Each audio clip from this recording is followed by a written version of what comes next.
Nesse encontro com Jesus, nós vamos ler o texto do Evangelho de Mateus, no capítulo 8, versículos de 18 a 22. Diz assim a palavra do Senhor: Vendo Jesus muita gente ao seu redor, ordenou que passassem para a outra margem. Então, aproximando-se dele um escriba, disse a Jesus: Mestre, vou segui-lo para onde quer que o Senhor for. Mas Jesus lhe respondeu: As raposas têm suas tocas e as aves do céu têm seus ninhos, mas o Filho do Homem não tem onde reclinar a cabeça.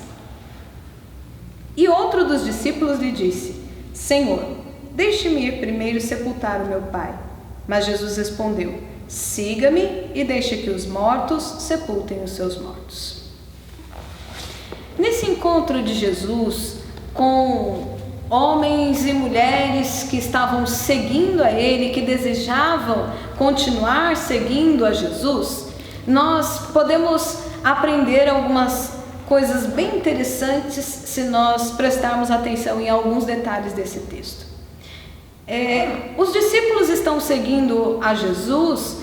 Esses discípulos que estão seguindo a Jesus não necessariamente são só os 12 a quem Jesus escolheu. Há uma grande multidão ao seu redor. O próprio Jesus constata isso e o Evangelho de Mateus relata no versículo 18: Vendo Jesus muita gente ao seu redor, ordenou que passassem para outra margem. Então, há muita gente seguindo Jesus, mas Jesus conhece o coração de cada um. E Ele sabe que há muita gente seguindo porque realmente deseja segui-lo, e há muita gente seguindo porque está interessada em muitas coisas que Jesus pode fazer. Onde é que isso tudo acontece? Isso tudo acontece à beira do lago de Genezaré.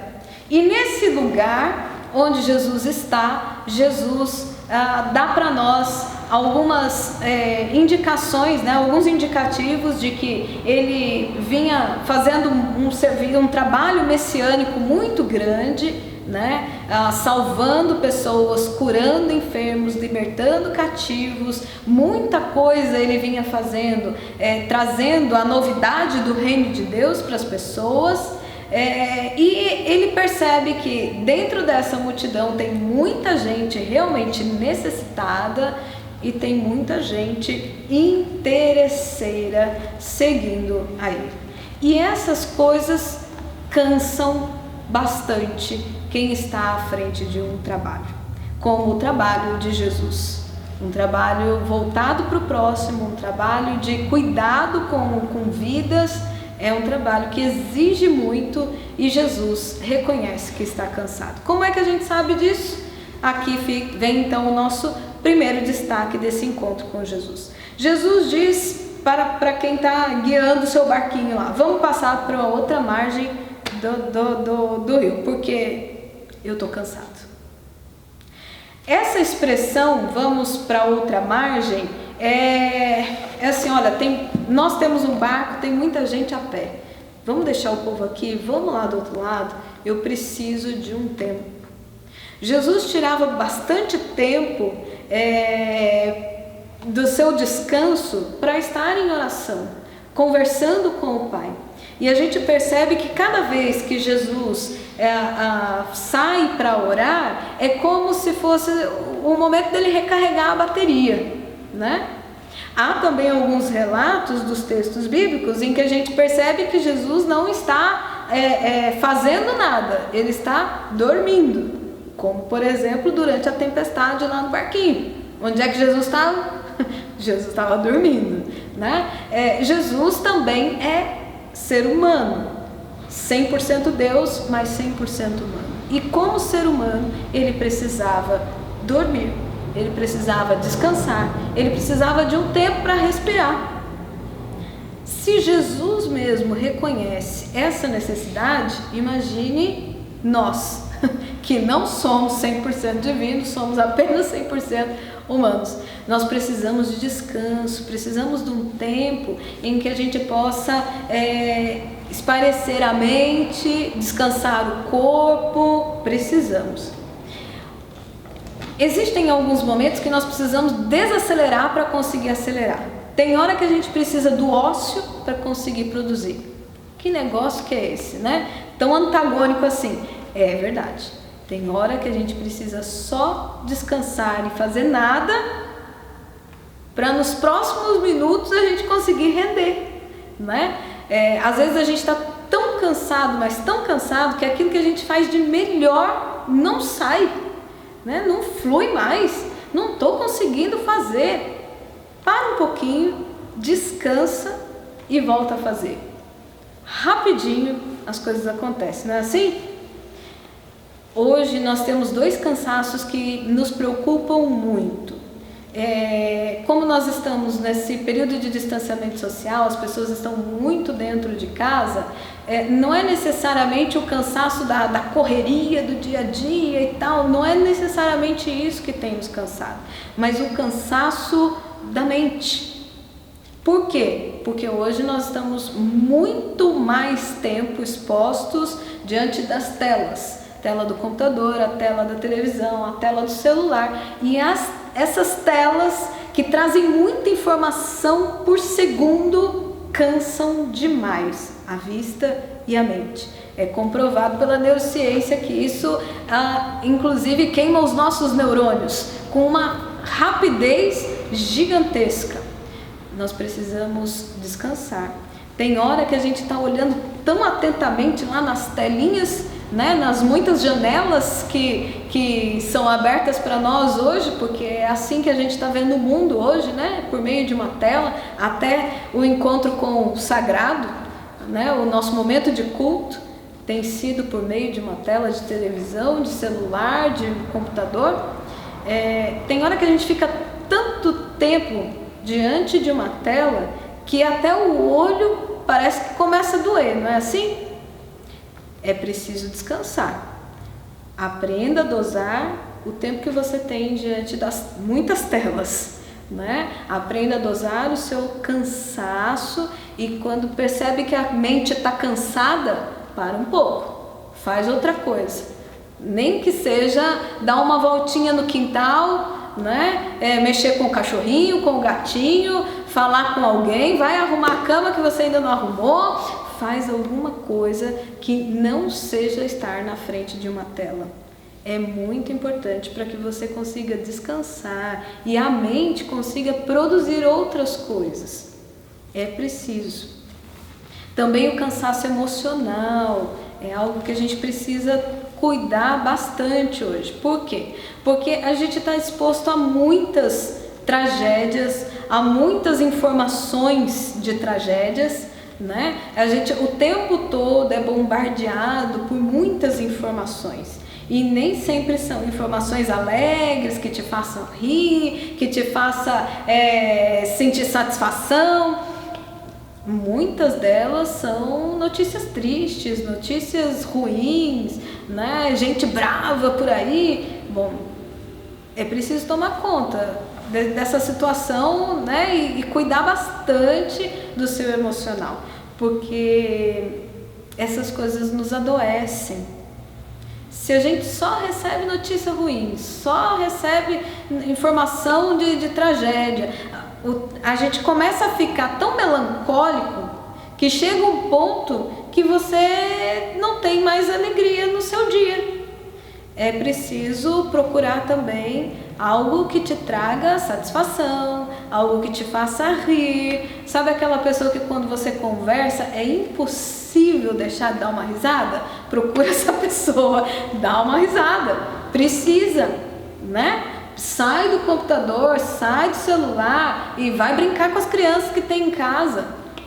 Aposto que você vai dar alguma risada, né? Brinca com quem está do seu lado, sai desse mundo de muitas informações negativas, porque senão a gente cansa demais a mente e o coração.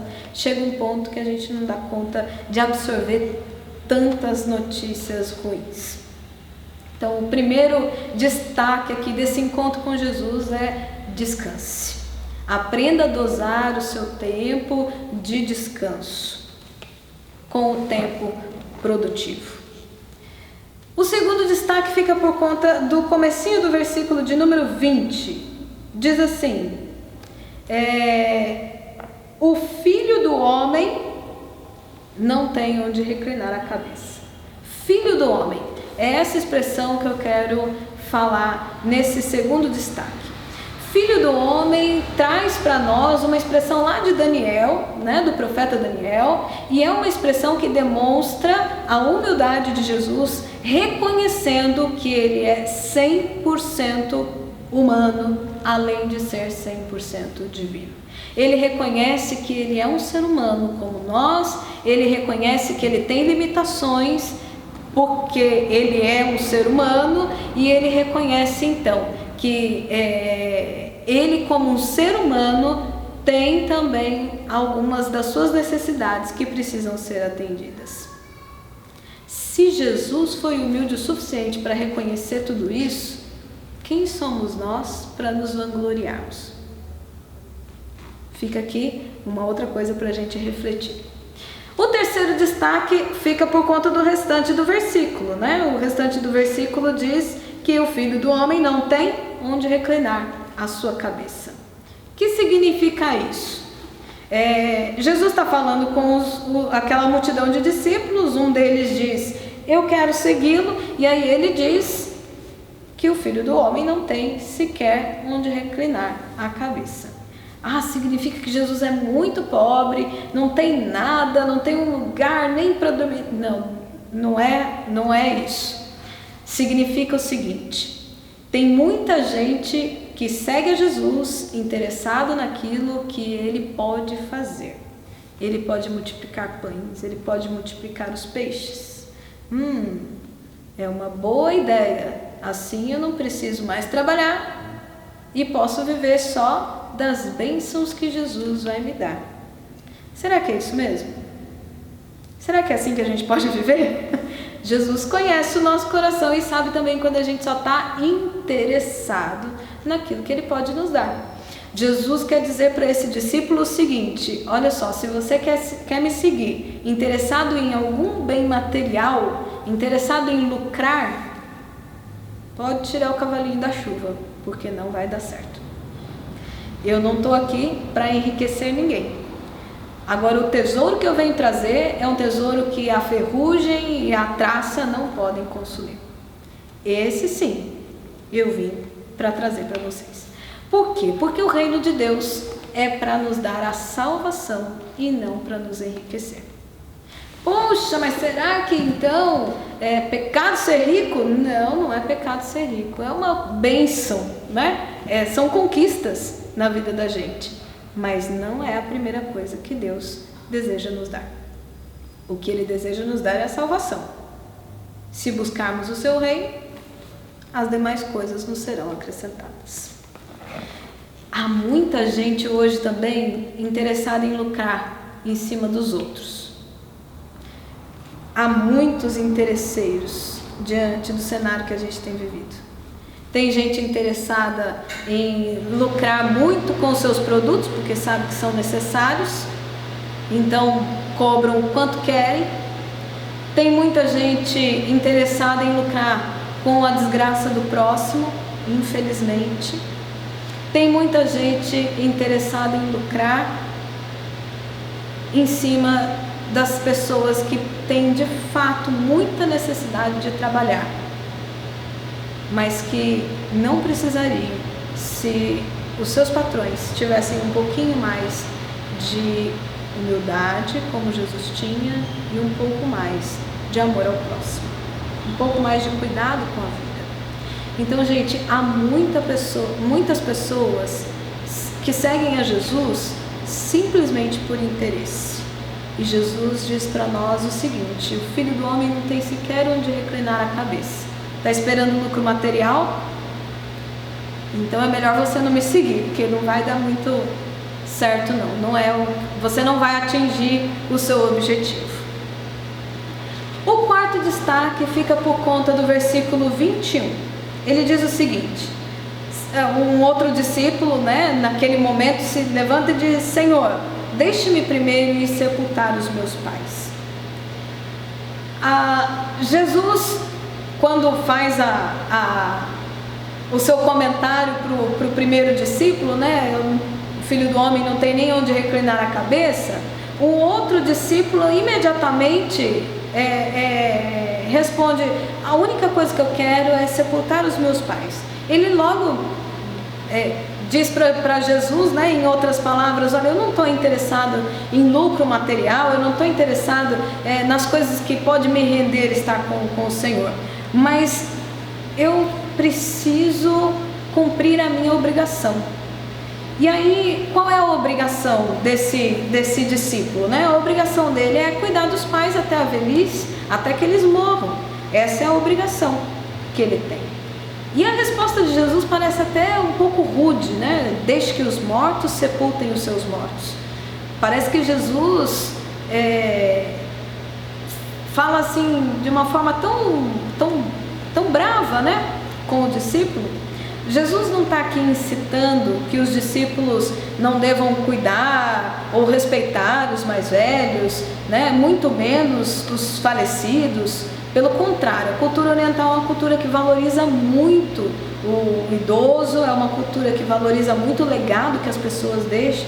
Então é uma cultura que valoriza o idoso por ser uma pessoa sábia, por ser uma pessoa já com experiência, né? E precisa sim ser cuidada até o momento da sua morte, porque são pessoas que trazem consigo uma história de vida, um legado de vida que deixam para os demais. Mas Jesus está mostrando para os discípulos o seguinte: olha, gente, tem muita gente morta para Deus. Muita gente que ainda não me aceitou, muita gente que não reconhece ainda que eu sou o Salvador do mundo. Essas pessoas cuidam dos negócios do mundo. Deixa para elas cuidarem dos negócios do mundo. Cuidem das coisas que realmente importam. Por quê? Porque Jesus veio inaugurar o reino de Deus. E ele traz aqui uma novidade. Cuidem daquilo que está para além dessa vida. Cuidem daquilo que realmente vai ser o seu legado, a sua herança, a sua salvação. Então eu fico aqui com 4 destaques para nós diante desse encontro com Jesus, para que a gente possa repensar nossa vida. Em primeiro lugar, ninguém é feito de ferro, todos nós precisamos descansar. Em segundo lugar, se o próprio Jesus reconheceu a sua humanidade, reconheceu os seus limites, sejamos humildes o suficiente para reconhecer os nossos limites também. Terceiro lugar, se você quer benefícios na vida com Jesus, então busque primeiro a Ele e o seu reino, e as demais coisas vos serão acrescentadas. E em quarto lugar, os negócios desse mundo não são a nossa prioridade. A nossa prioridade é a nossa morada no céu. A nossa prioridade é viver em busca da nossa salvação. Busque primeiro o reino de Deus, e as outras coisas te serão acrescentadas. Que Deus te abençoe. Tenha um bom encontro com Jesus.